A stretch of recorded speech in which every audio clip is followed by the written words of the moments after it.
Hello mga mare, mga pare, kamusta kayo? Ilang days din akong hindi talaga nakapag-upload ng mini vlog. Minsan kasi talaga ay sobrang busy at wala na rin minsan maisip na mai-content pa. Sunday nga pala ito ng gabi at naisipan ko na nga magplansya ng mga uniform ng mga estudyante ko. Nilapag ko na nga muna dito sa kama yun lahat na nga ng paplansyahin ko para naman wala na nga ako makalimutan pa.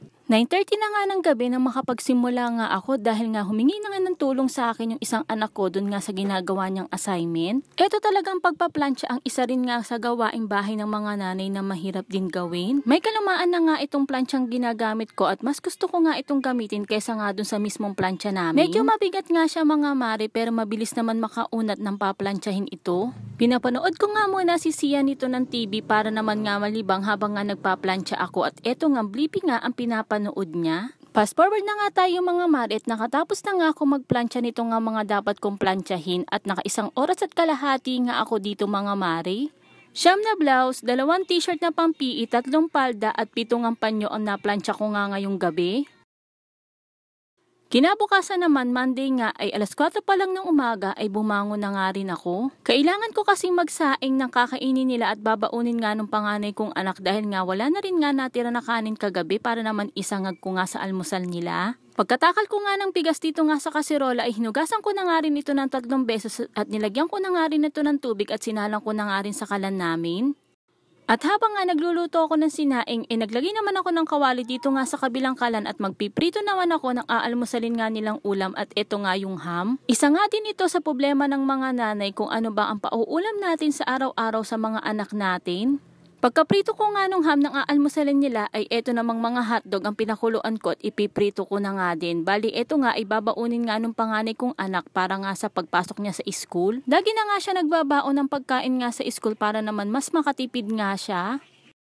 Nilabas ko na nga ito nga bagong bili ko na electric kettle at napakatagal ko na nga gustong bumili nito. Nagtaas na naman ang presyo nga ng gas ngayon kaya naman wala na nga akong choice kundi nga i-check out na nga itong electric kettle na ito. Dito nga sa amin ay napakalamig talaga ng tubig sa umaga kaya naman kailangan nga magpainit ng tubig ng mga anak ko para nga sa pampaligo nila. Gandang-ganda nga ako dito nga sa electric kettle na to dahil nga bukod sa nakikita mo nga yung tubig nga habang kumukulo ay nag-o-automatic na off nga ito kapag ka nga kumukulo na siya. Nagising ko na nga pala yung mga estudyante ko at andito na nga sila sa lamesa para nga kumain ng almusal nila. Pagkaligo at pagkabihis nga nitong 2 estudyante ko ay na-blower ko na nga din yung mga buhok nila. Must have nga ito ngang nabili nga namin na hair blower at napakaganda talaga. Ang uulamin naman sa tanghalian ng aking ang ire-ready at itong ang pork chop nga ang naisipan kong iluto. Bali nga nilagyan ko nga lang ito ng asin at ng paminta. Na-set aside ko nga lang to ng ilang minuto at naiprito ko na nga din maya-maya. Hindi nga lang prito ngayon ang uulamin ng mga anak ko at gagawa nga ako ngayon ng creamy mushroom pork chop. First time ko nga lang itatry na magluto nga nito. Nung napanood ko nga ito sa online, inatakam naman talaga ako kaya naman itatry ko na nga iluto ito para nga sa mga anak ko at sana nga ay magustuhan nga nila. At habang nga inaantay ko pa na maluto nga yung ibang pork chop ay naghiwa na nga ako dito ng bawang at ginawa ko nga itong maliliit. Naprito ko na nga yung mga pork chop at inahon ko na nga din sila at dito nga sa pinagprituhan ay dito na nga rin ako magluluto ng creamy mushroom na sauce. Naglagay lang ako dito ng butter at sinunod ko namang ilagay dito yung bawang. Pagkagisa nga ng bawang ay sinunod ko na nga rin dito yung mushroom. Igigisa nga lang natin ng mabuti ito nga mushroom at pagkatapos naman ay maglalagay nga ako dito ng isang all-purpose cream.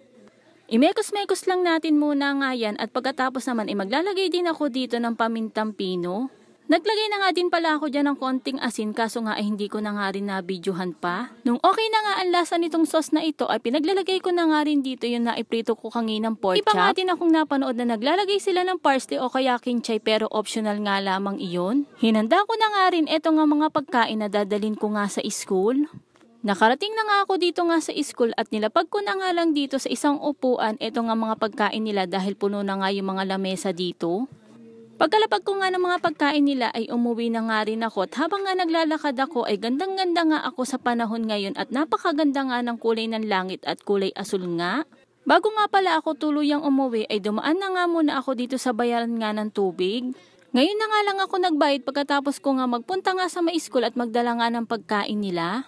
Malapit na nga din sila mag-break time at buti nga naabutan ko pa nga na bukas sila at wala na nga rin nagbabayad kaya naman mabilis na nga rin ako makakatapos nito at makakauwi nga rin ako agad. Pagkatapos naman namin kumain ay pinaliguan ko na nga rin agad ito nga si Sia. O siya mga mare, hanggang dito na lang muna. See you on my next vlog. Bye!